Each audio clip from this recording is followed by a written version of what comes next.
Alright then, okay. Alright, so... We're at 360 Gaming Live, man. Yeah, brilliant. Grand finals, myself, Ryan Hart, along with Shadow Force in the house. Yep. So this is going to be epic. I mean, I think they faced him in winners final and Asim got the better of Dinosaur, right? Yeah. Okay, cool. I haven't been around recently, but like, does it normally go like that? Does Asim normally get the best? It's normally like that, yeah. Really? We've seen this situation many times. Okay. And, So people so basically, Dinosaur is in the losers bracket. Right. Asim's in the winners. And is this best of 3, or is it first of 3 or what? Is it grand final?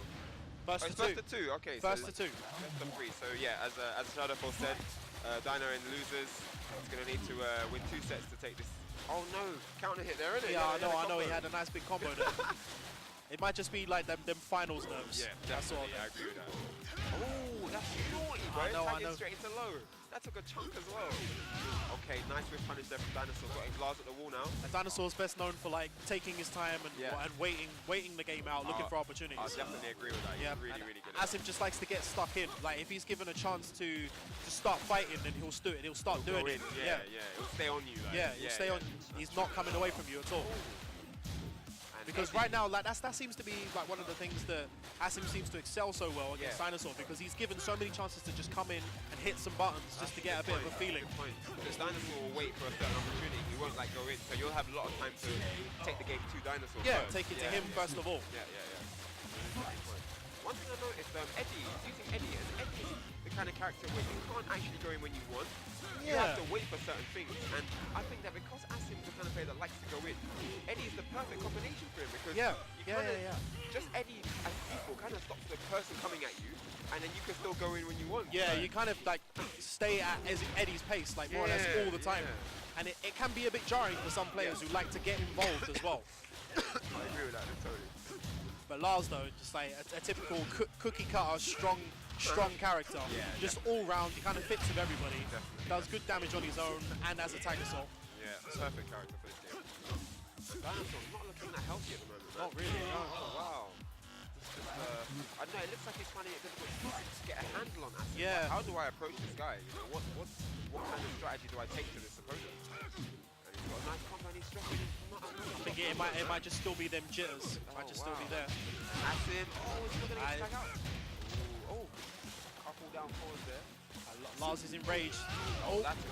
The range on that is such a good whiff. That's a good whiff punishment. It does a lot of damage as well. Yeah. So it is more or less like the go-to whiff punishment. And it's good that it floors them as well. Yeah. Oh, that's it. That's good. Really nice composure there from Dinosaur. Yep. 2-1. I find Dinosaur more effective when he sometimes just goes in. Especially because it's him, it's so unexpected. Then he gets to stay on you, and when he does it, it's really a surprise. Oh, what? As well as that, also, Asim's also one of those people who can't handle being pressured. It might just be, it might actually be one of the reasons why he pressures other people. It's because he might not be able to handle it himself. So, as you said, if Dinosaur was to just go in, get involved, it work out for him. It might do something good for him. Especially if he was to get in with King and start gripsing him up constantly, just grabbing him constantly. It might shake Asim up a little bit. He might have to reconsider like how he approaches. Now, one thing, just a slightly different topic here, but you know King on this game, like I know that the Koreans, are well known for their amazing throw escape reactions. Yeah. But can you actually see King throw from this game? Is it possible to react to all of it? It's kind of a mix of perception and reaction. Really, okay. If you don't expect it to come, then you're gonna die. Yeah. Especially by like the giant swing. Yeah. It comes out as fast as a jab, 10 frames. Okay, because he's got the other one, the jackhammer. Yeah. And that's sort of like a similar animation to Giant Swing, is it not? battle. I just wonder if he can really react to all the throws, because he's got so many as well. And they all he's got loads of throws as well. Yeah. So it can be difficult to kind of just pick out which ones to break with which buttons. Because for how many throws he's got, I don't see King players really using many. No, he's not. I'd use fair, like. But honestly, against Eddie, it may be quite difficult to get a handle on him, really. It but might be dangerous to go yeah. through, yeah. And against Lars, go in, press some buttons, grab him, grips him up, because he's not going to be sitting on the ground, kind of being all over the floor and everything. Really nice launch from Dinosaur there. He's got him at the wall now, that combo. Yeah. Unlucky. Just slightly out of range. Looks like Eddie's the sort of like the damage character. He's really like setting the pace. Lars just comes in for the assist. More or less, yeah. You know? That's kind of the way that Lars is played, really. He's kind of played in the back. Like when he gets rage, he can do some decisive damage with his natural combos, and he's just got an all-round good tag assault kind of backup sort of character. That's more or less all he is. Giant swing from Dinosaur, nice tech goal there to reduce the damage. Spacing now. Oh, safe goal. Oh, but he got sidestep. Last combo. Yep. Nah, nowhere near the wall. Not even close. Yep, one of the skills in this game is definitely knowing your stages. Yep, knowing the environment around you to kind of maximize your combos. It's amazing how the tables turn on this game. I mean, a minute ago, Dino was looking alright for this round. Yeah, he was. And now all of a sudden, here he is, he's against the ropes. Good punishment.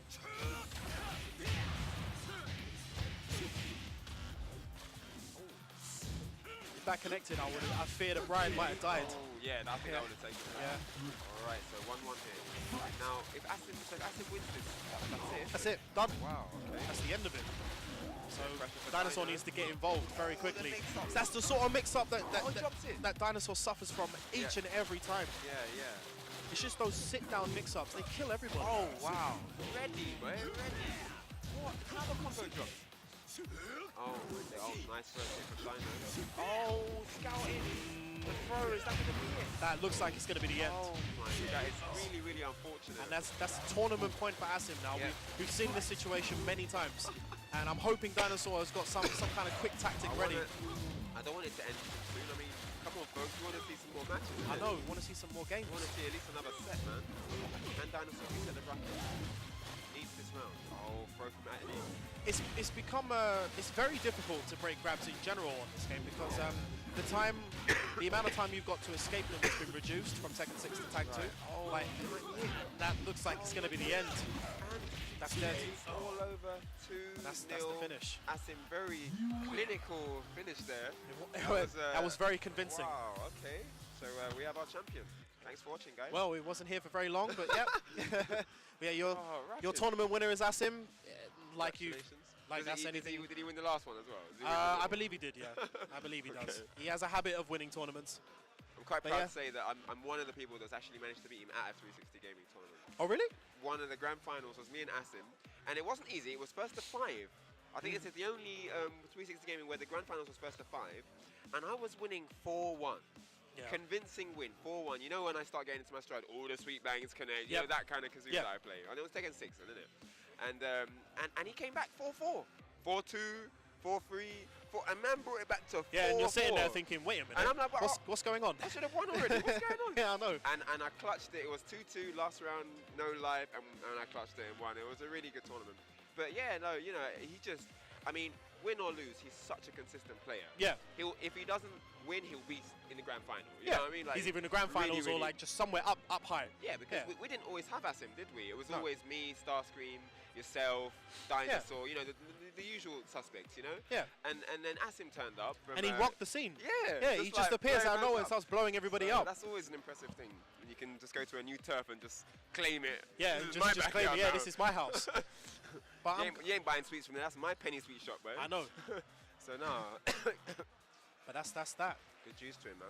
So is he strictly playing Eddie and Lars now? No more Miguel, no more Bob, no more Steve? No, when I asked him about that, he said he gets tired of playing the same team for longer than 3 to 4 matches. Okay. So he has like 4 or 5 different teams that he falls back on. Wow.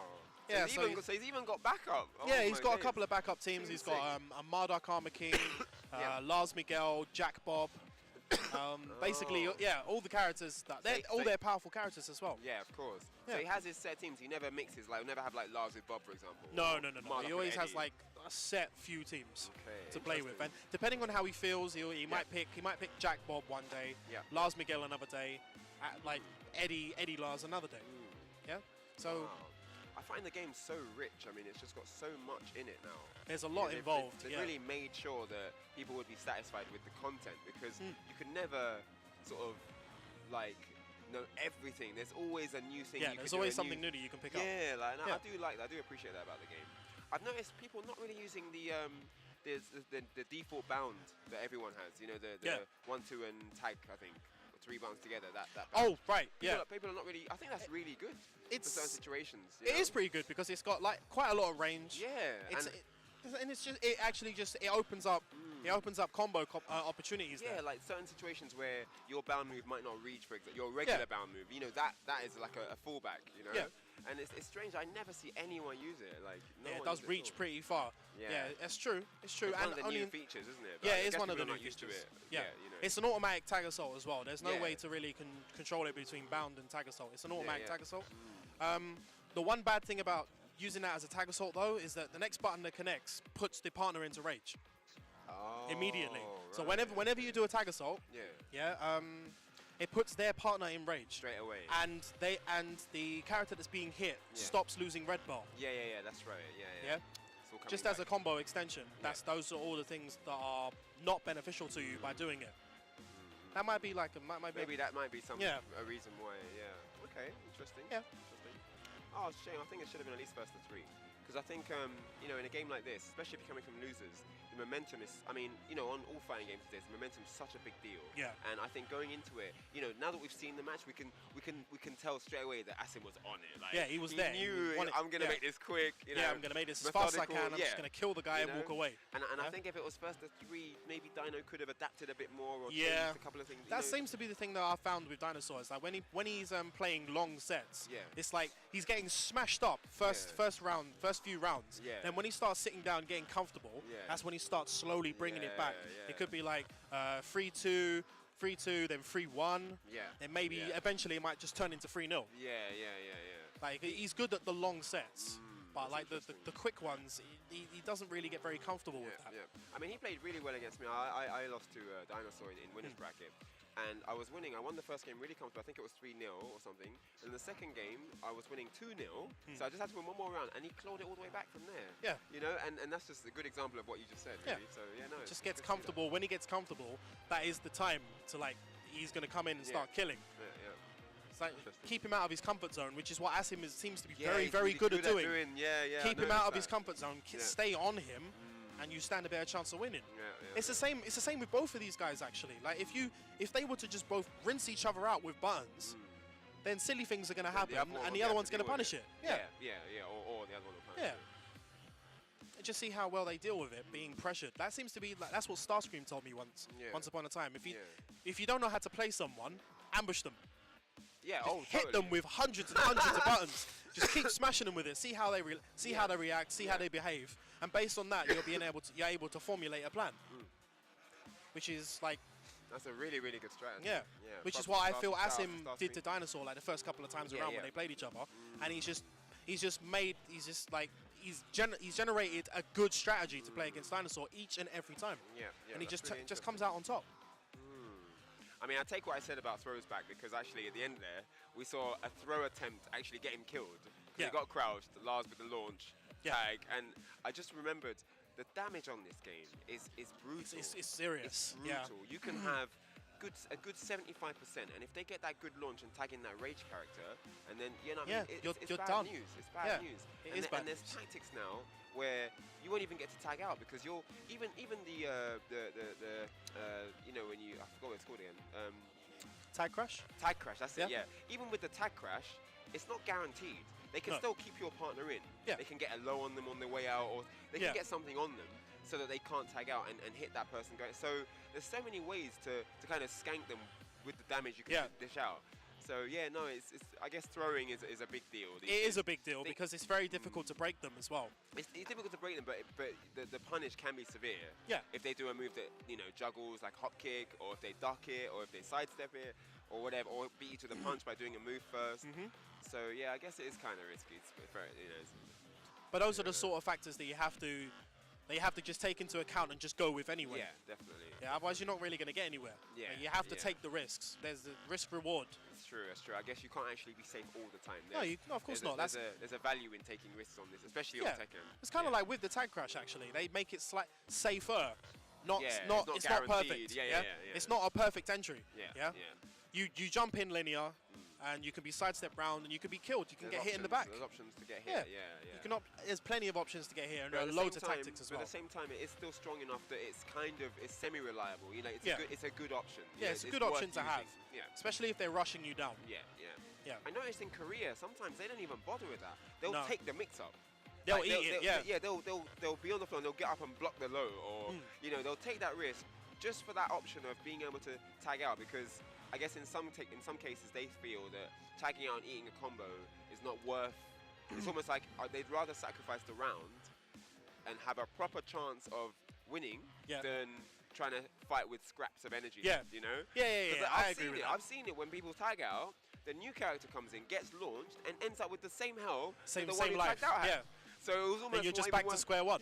Yeah. And so no, I do think there's value in getting really good at defense on this game, because that way it won't be so scary once they got you down pinned against. Oh yeah, I believe that. I always believe that ultimate defense seems to always beat ultimate attack. Totally. Always, especially in a game like this. Yeah. Ultimate defense always beats ultimate attack. Which is weird, because you wouldn't think so in a game that's got so many moves. That you would never know where to block. You know, and everything does so much damage as well. You wouldn't think that, but still. I do agree. Yeah.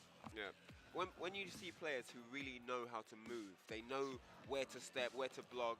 When you see that in motion, when you see that in action in front of you, you really notice that there's so much in defense that we don't realize. Sometimes we feel squashed in, like they can't move, there's no space. But when you watch people that know how to make space, I think make space. I think they have to make space and get themselves out of that situation. It's just like they're in their bedroom moving boxes and crazy. They're making that space, man. They're just making it. So it's just there with them nice pushback type moves. Just to get them away from you so you can breathe. Making that breathing space. Really important. Especially in this game where like some stages are quite small. And when they put you in that situation where you're backed up against the wall and they're just on you, the way for you to get out is just like that's the difference between good player and bad player sometimes. Sometimes it can be. Just to escape from the pressure. Knowing where which way to step, how many times to backdash or whatever. I agree. That's interesting. Don't you think though that there was too many? I mean, it's almost like. Do you think that having that many number of characters makes it a bit random? Because whatever community you play in, there's no way that your community knows every character. I mean, unless you live in a really saturated area like Korea or maybe Japan, where they have arcades and console online, and you know, there's lots of different ways to learn. And there's loads and loads and loads of players as well. And they're all really good and dedicated. Yeah, they're all good and dedicated. Do you think that, you know, outside of those areas? Oh, really? Okay, all right, we're going to break from the... Oh, well, we're going to have to interrupt. To be continued. All right. Asim signing out. Take care, man. See ya.